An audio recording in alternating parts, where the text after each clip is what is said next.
All right, I've been slacking on the videos, but got another one up today.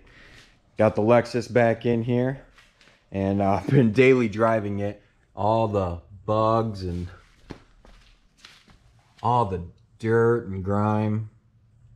I've been driving her a bit. So the next thing that I wanted to do, and I've never done on any car before, is the headlight tints. All right, I got them washed up, so I figured this would be a good point so I can show you what the headlights look like without bugs and all that other shit on them. All right, so let's hope the camera picks it up. This headlight is really not that bad. There's a little bit of a scuff right on the face of it, but really, honestly, this headlight is almost great. I just have to do a light polish and we'll be good on that. This one is the one that's quite faded. Smooth, it's not textured at all, but it is starting to get that haziness, and it's starting to get it really bad just towards the back here. And obviously you can see it's starting to yellow. It's not terrible.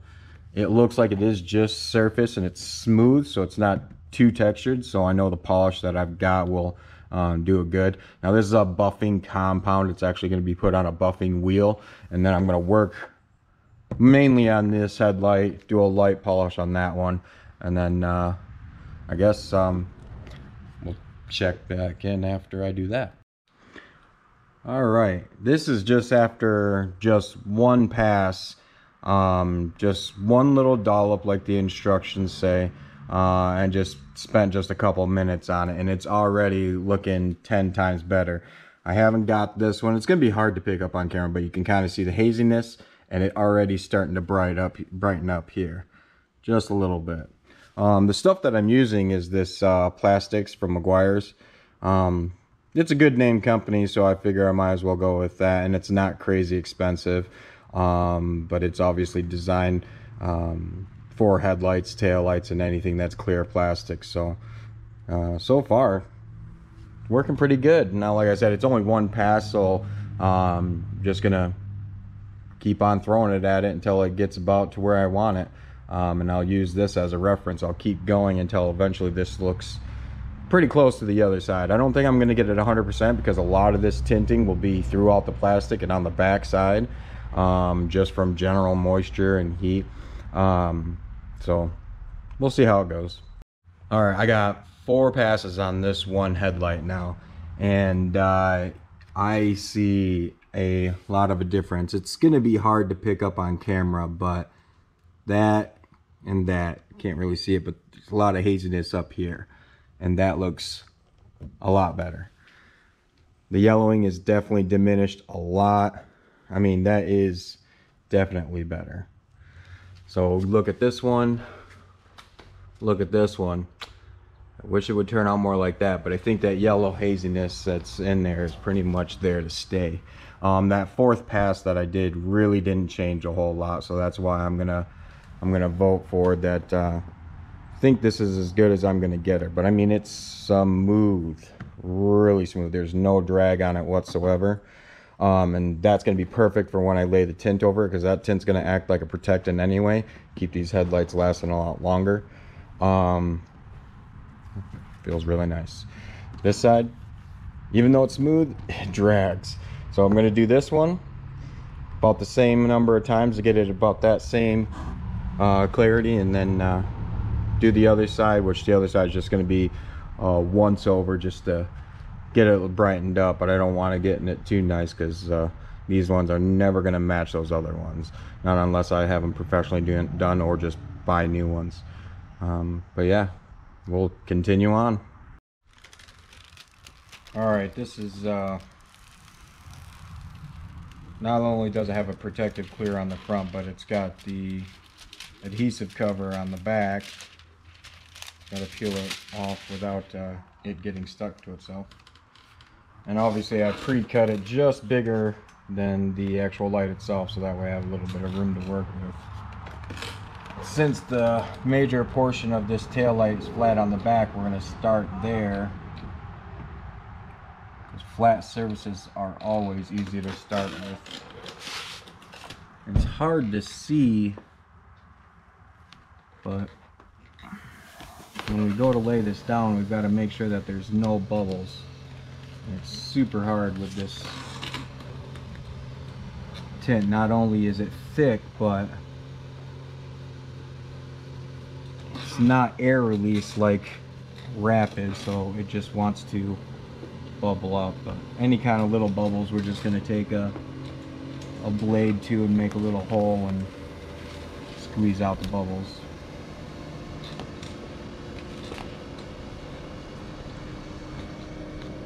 We're going to start with little sections first and kind of walk the tint, going little passes at a time.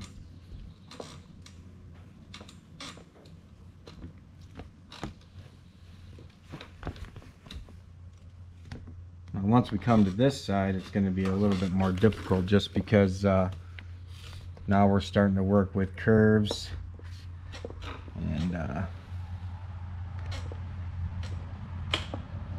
curves and tint don't mix. It's when you start putting heat to it, but I don't want to put heat to it just yet.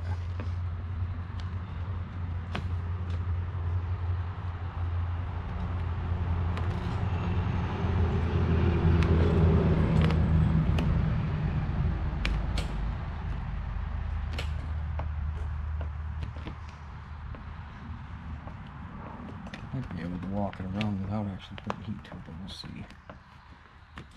Air bubble right there, damn it.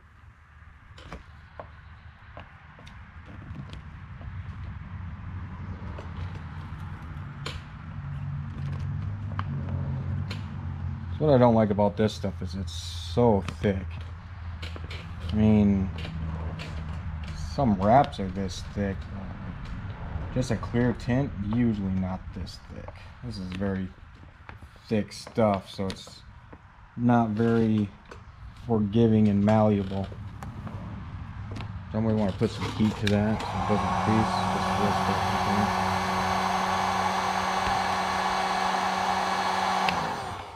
It's probably going to crease and bubble up. Oh, that was the first little mistake, but it's not terrible, just not what I wanted.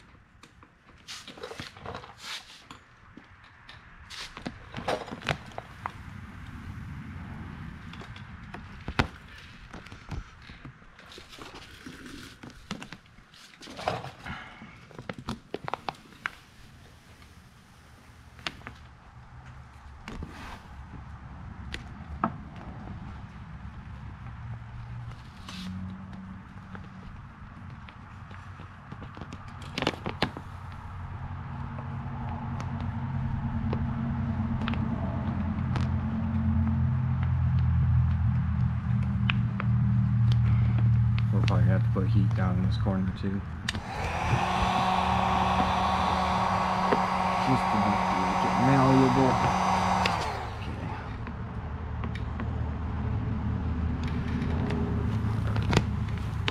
Just definitely gonna be a pain in the butt. Alright. Just more heat.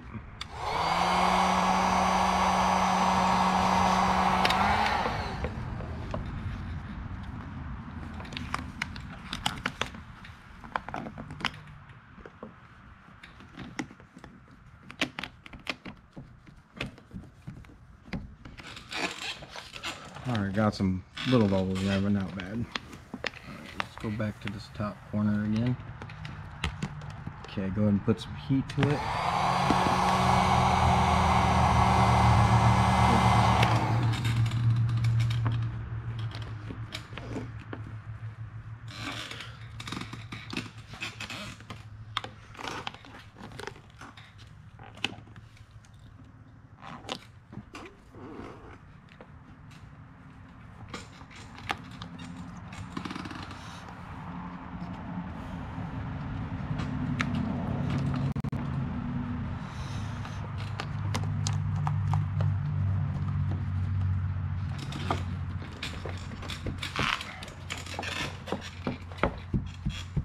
All right. So, got the majority of it on there. Now there are air bubbles that I'm not going to be able to get out just because this is not air release stuff.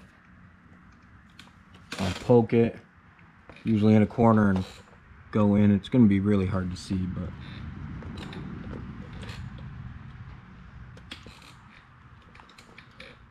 I wish this stuff was air release, but it's not.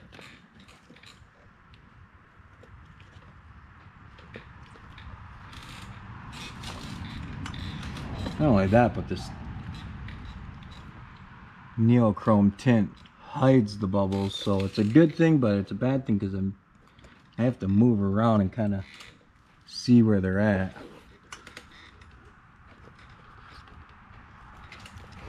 If this was air release stuff, we could just easily use this little felt covered squeegee and just start pushing them out and they'd work their way out.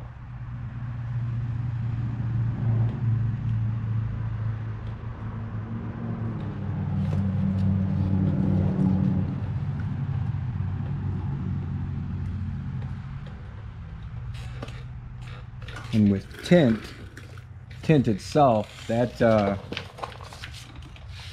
uses the water and liquid mixture that you put underneath of it to help squeeze the air bubbles out. They do make headlight tint like that, but I don't think this is that.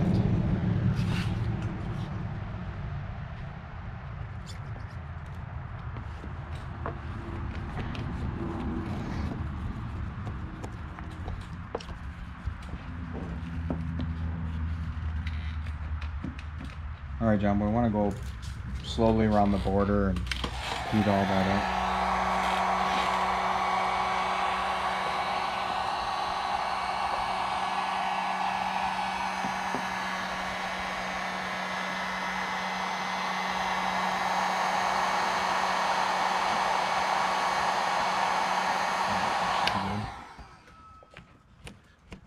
That way we can roll this edge.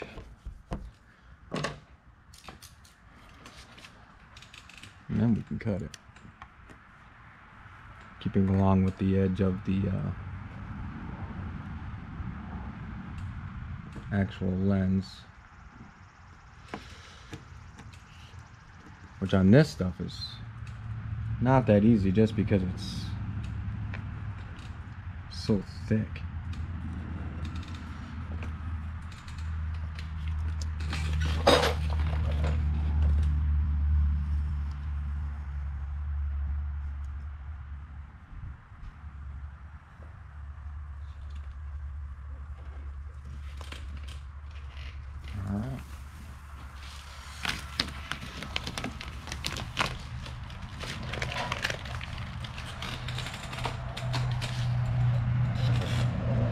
Go around one more time with the felt. I don't think we can put any heat to it because there isn't any real uses. Then got a protective coating on it. Gotta find a corner and peel it up. This helps from the scratches and all the stuff from the squeegee. Even the felt doesn't help. Boom. All right. Got them done. I decided I wanted to do the taillights too. Just a nice little neochrome illusion. We did the headlights off camera just because I wanted to kind of test it out and see how it went.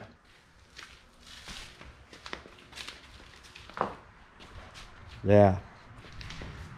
Doesn't do it justice being in this garage, but it definitely is very colorful. All right. Some sunlight shots. It's crazy how the headlights just change color as you go around.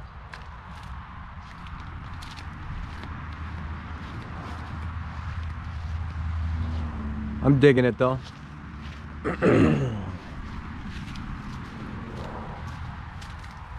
Then of course I got the back end really close to the garage, but so many different colors in there.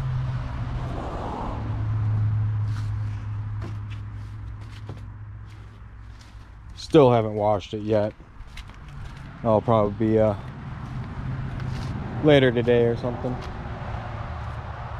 Other than that, I'm going to try to get more videos going. I have a couple of videos of the Supra stored away. I just haven't had time to actually do it.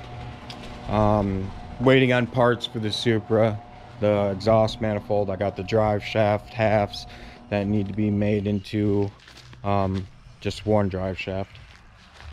Got the transmission mount for the Supra as well, but still have to put all that stuff in, so that'll be in a later video.